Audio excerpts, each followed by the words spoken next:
What if I told you Jesus came to abolish religion? What if I told you voting Republican wasn't really his mission? What if I told you Republican doesn't automatically mean Christian, and just because you call some people blind, that doesn't automatically give you vision? I mean, if religion was so great, why does it start so many wars?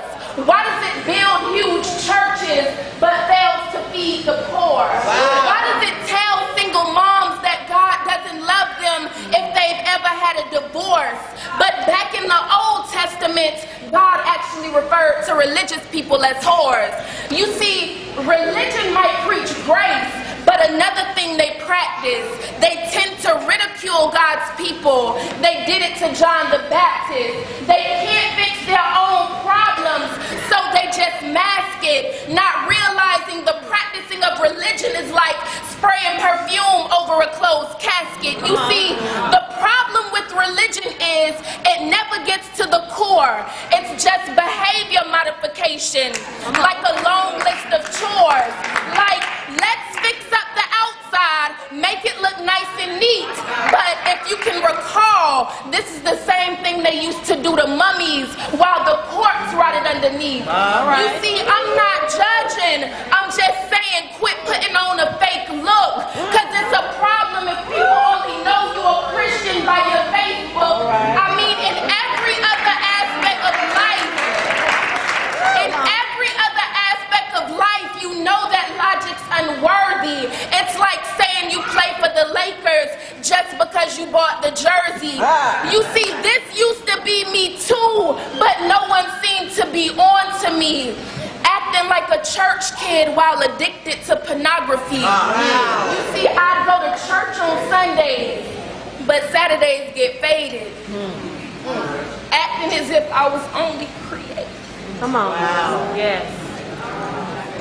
Acting as if I was only created to have sex and get wasted. You see, I spent my whole life building this facade of neatness.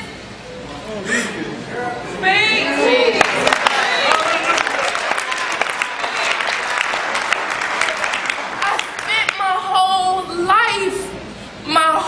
life building this facade of neatness. But now that I know Jesus, I can boast in my weakness. Because if grace is water, then the church should be an ocean. Not a museum for good people, but a hospital for the broken. Which means I don't have to hide my failures. I don't have to hide my sin. Because it doesn't depend on me. It all depends on Him. See, because when I was God's enemy and certainly not a fan, He used to look down on me and say, I won't. I got to have that woman. Which is why Jesus hated religion. And for it, He called them fools. Can't you see it's so much better than just following some old rules? Now let me clarify. I love the church.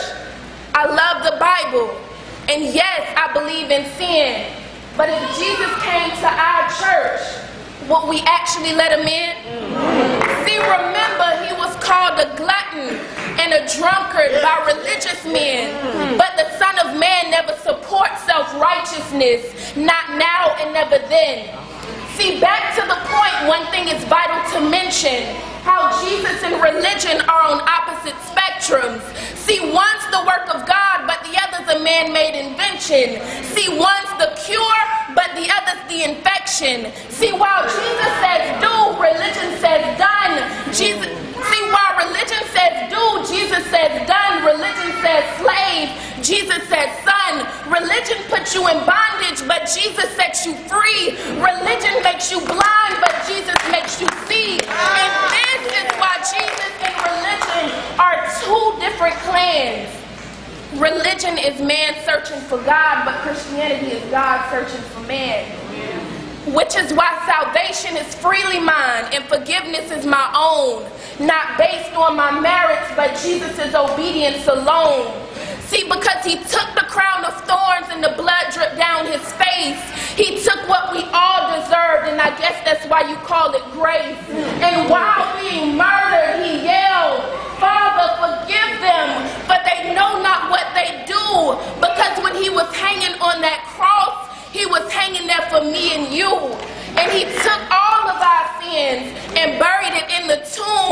which is why I'm kneeling at the cross saying, come on, there is room. So for religion, I hate it. In fact, I literally resent it, because when Jesus said it is finished, I believe that he meant it.